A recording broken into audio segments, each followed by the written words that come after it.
यंदाच्या नगरपालिकेच्या आणि नगरपंचायतीच्या निवडणुकीत खासदार, आमदार, मंत्री सगळ्यांचीच प्रतिष्ठा पणाला लागली आहे. स्थानिक पातळीवरील नेत्यांपासून ते राज्यस्तरीय दिग्गजांपर्यंत प्रत्येकासाठी ही लढत प्रतिष्ठेची बनली आहे. कोल्हापूरमध्ये तर यंदाच्या आघाड्यांनी सगळ्यांनाच चकित केले. म्हणजे युत्या आघाड्या हे बघून सगळ्यांचेच डोळे मोठे झालेत.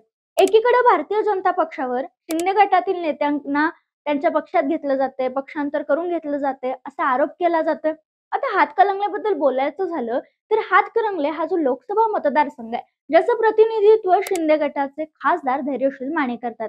आणि नगरपालिकेच्या निवडणुका तोंडावर आल्या असताना 2 तारखेला निवडणुका होत असताना एकीकडे आरोप केला जातोय आणि दुसरीकडे मात्र कोल्हापूर जिल्ह्यातील हातकणंगले लोकसभा मतदारसंघात ज्या नगरपालिका येतात तेथून अनेक ठिकाणी धनुष्यबाणाचं चिन्ह गायब झालंय. आणि हीच गोष्ट सगळ्यांना आश्चर्यचकित करते. शिवसेनेचा खासदार असतानाही त्यांच्या घरच्या नगरपालिकेत धनुष्यबाण न दिसणं म्हणजे मोठा प्रश्नच आहे. मग नेमकी कारण काय? ही नेमकी समीकरणं कशी दिसतायत? चला याबद्दलच या व्हिडिओच्या माध्यमातून बोलूयात. नमस्कार, मी संजना कट टू कट मध्ये आपलं स्वागत. यंदाच्या लोकसभा निवडणुकीत महायुतीला अपेक्षित यश मिळालं नाही, तरीही हातकणंगले लोकसभा मतदारसंघातून मागच्या टर्मला खासदार राहिलेले धैर्यशील माने हे कमी फरकानं का होईना पण निवडून आले. सध्या धैर्यशील माने शिंदे गटात आहेत, अतिशय कमी फरकाने ते निवडून आले आणि तालुक्यातील शिंदे गटातील 3 आमदारही निवडून आले. म्हणजे वरवर पाहता शिंदे गटाची पकड तर बऱ्यापैकी मजबूत आहे असं चित्र दिसतंय. पण याच ठिकाणी नगरपालिकेच्या निवडणुकीत मात्र आश्चर्यकारक गोष्ट दिसते. कारण हातकणंगले लोकसभा मतदारसंघातील बहुतांश नगरपालिकांमधून धनुष्यबाण हे चिन्हच गायब झाले. काही ठराविकच नगरपालिकांच्या नगराध्यक्ष जे आहेत ते धनुष्यबाण या चिन्हावर निवडणूक लढवत आहेत. तर बघा, हातकणंगले लोकसभा मतदारसंघात मलकापूर, हातकणंगले, हुपरी, जयसिंगपूर, शिरोळ आणि कुरुंदवाड या नगरपालिकांचा समावेश होतो. आता या सर्व ठिकाणांमध्ये फक्त हातकणंगले नगरपालिकेतच शिवसेनेचा नगराध्यक्ष पदाचा उमेदवार धनुष्यबाणाच्या चिन्हावर उभा आहे. इतर नगरपालिकांकडे पाहिलं तर एकूण 100 पेक्षा जास्त उमेदवार निवडणूक लढवत आहेत. पण यापैकी काही मोजकेच उमेदवार धनुष्यबाणाच्या चिन्हावर निवडणूक लढवत आहेत. बाकी कुठेच धनुष्यबाणाचं चिन्ह दिसत नाहीये. काही नगरपालिकांमध्ये 60 ते 70 पेक्षा जास्त उमेदवारांनी अर्ज भरलेत, पण तरीही अधिकृत शिवसेनेच्या चिन्हावर त्यांना उमेदवारी देण्यात आलेली नाहीये किंवा घेतलेली नाहीये. त्यामुळे हातकणंगले लोकसभा मतदारसंघात शिवसेनेचं काय सुरू आहे हा मोठा प्रश्न उपस्थित होतोय. आता या नगरपालिकांबद्दल, प्रत्येक प्रमुख नगरपालिकांबद्दल काय परिस्थिती आहे, कशी समीकरणं जुळली आहेत आणि धनुष्यबाण कसं गायब झालंय, एक एक नगरपालिकांबद्दल आपण समजून घेऊयात. पहिली नगरपालिका म्हणजे मलकापूर नगरपालिका.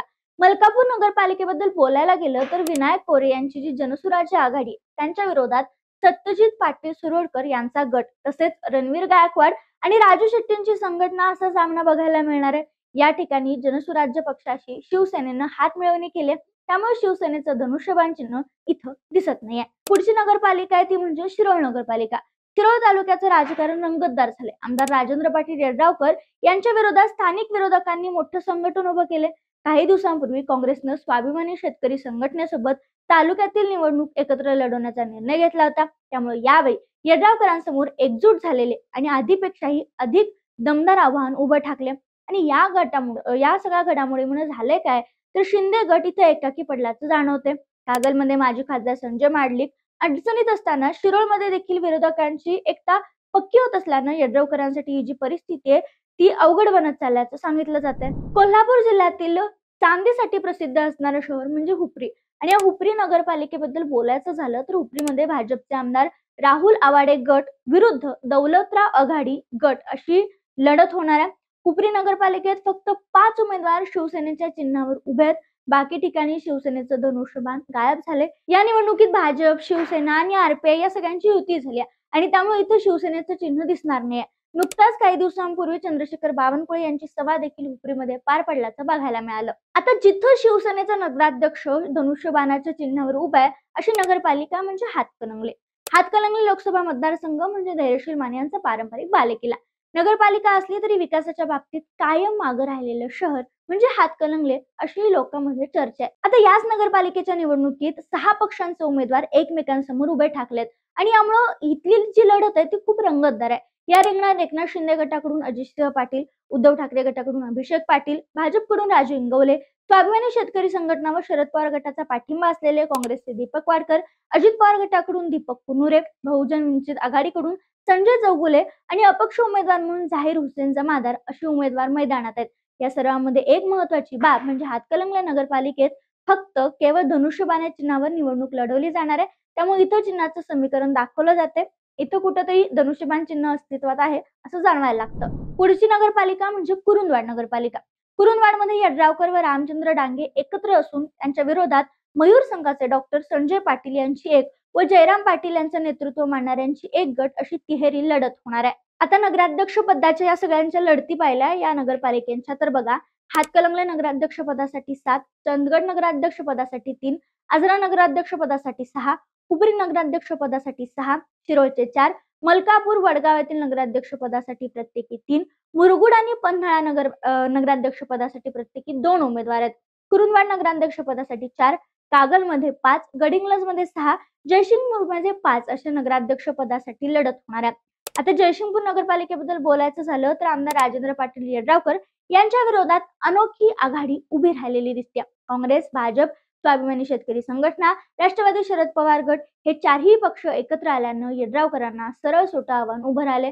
खरं तर काही दिवसांपूर्वी भाजप आणि यड्रावकर यांच्यात आघाडीबाबत चर्चा सुरू होती. मात्र ती वाटाघाटी फिसकटल्यानंतर भाजपनं विरोधी महाआघाडीकडे पाऊल वळवले आणि यड्रावकरांविरोधात मोठा ब्लॉक तयार केला. दुसऱ्या बाजूला शिवसेना शिंदे गटानं राजेंद्र पाटील यड्रावकर यांनाच पाठिंबा दिल्यानं या लढती स्पष्ट झाल्यात. त्यामुळे जयसिंगपूरची ही निवडणूक अधिक टोकदार आणि प्रतिष्ठेची आणि रंजक बनली आहे. या लोकसभा मतदारसंघात अर्थात हातकणंगले लोकसभा मतदारसंघात येणाऱ्या नगरपालिकेबद्दल आपण बोललो. पण जर आता तुम्ही कोल्हापूर जिल्ह्याकडे पाहिलं तर सगळ्यात जाणवणारी महत्वाची गोष्ट म्हणजे धनुष्यबाणाचं चिन्ह प्रामुख्यानं अनेक ठिकाणी कमी झाले.